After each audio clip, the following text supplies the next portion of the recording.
Hello, everyone.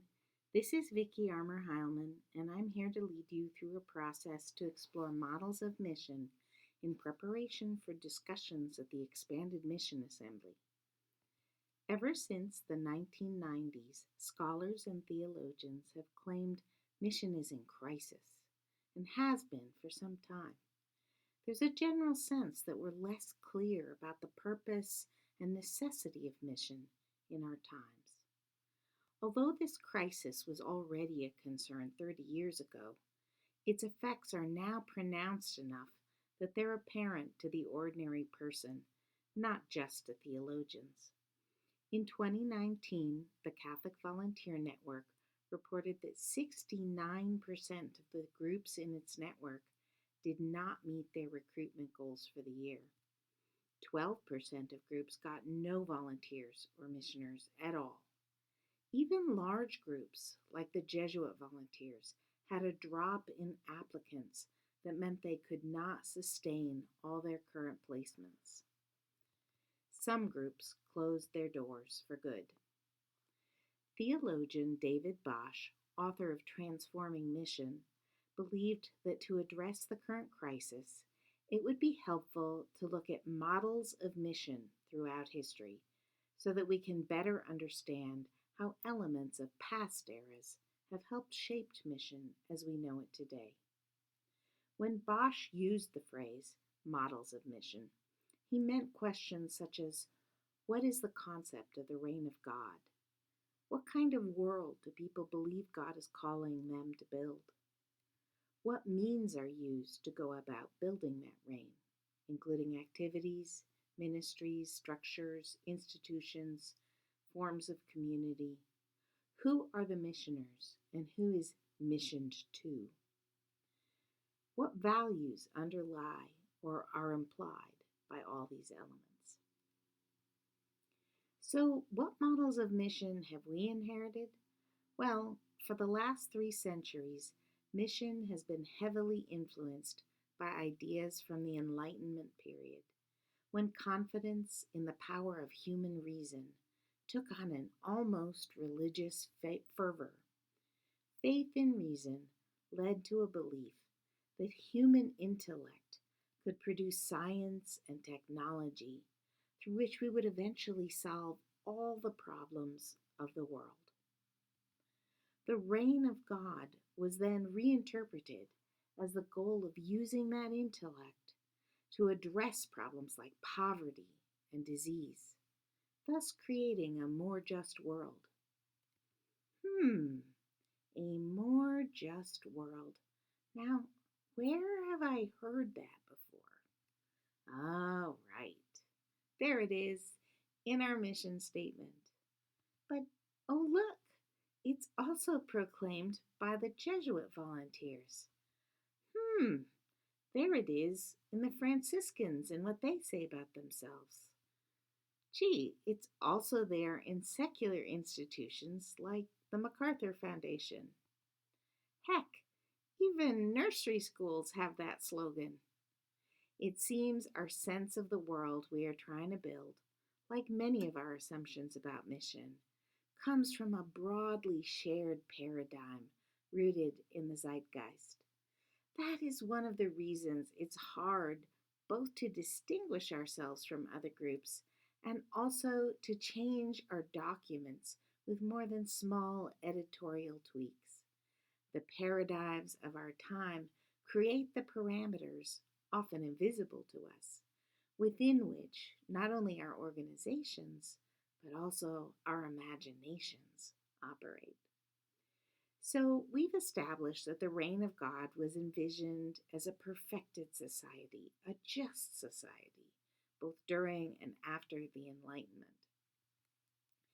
Given this vision of the reign, the means of mission, the activities designed to bring that reign about, came to resemble development work that addressed problems like poverty, disease, or lack of access to education.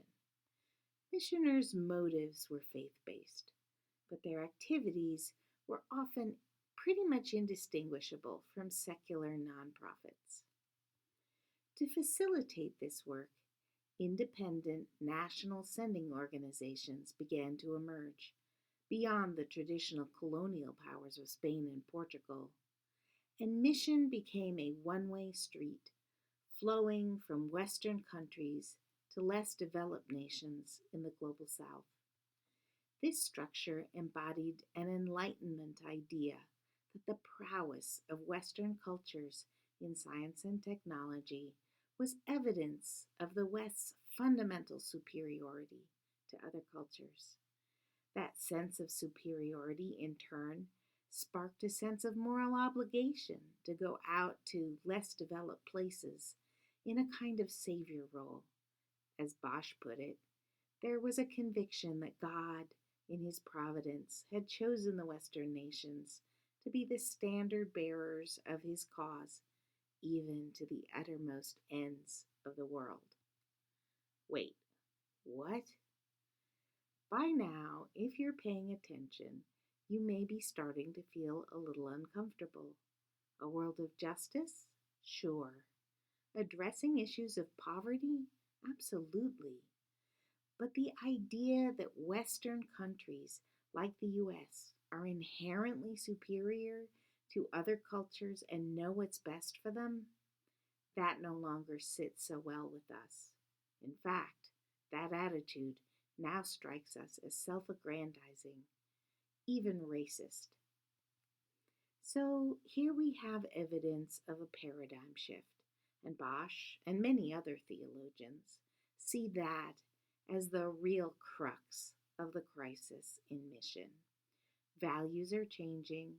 Assumptions once held as absolute truth are now rejected. But the thing is, many of today's organizations still follow the model of those national sending organizations. These organizations are themselves in the midst of changes in our day, but sometimes both they and the groups that came after them find themselves relying on inherited structures, activities, and processes that were created to embody the very assumptions of superiority and obligation that we, at least consciously, reject. As a result, we are potentially creating a gap between the way we have traditionally done mission, our inherited model of mission, and our emerging values and sense of what God is calling us to. Now, maybe you're thinking, but what else could we have done? What other possibilities are there? Well, that's precisely the point. The models we have inherited take on an aura of inevitability, of obviousness and rightness, to the point it's hard to imagine anything fundamentally different. Ultimately, to be able to create more viable mission alternatives in our day, we therefore need to further explore our own vision of the reign of God in our times and ask what means could be used to bring that vision to fruition. We also need to look more closely both at historical models of mission and at some of the emerging paradigms. These examinations will help us evaluate our own organization's way of doing mission, identifying aspects that no longer serve us, and making adjustments as necessary for the future.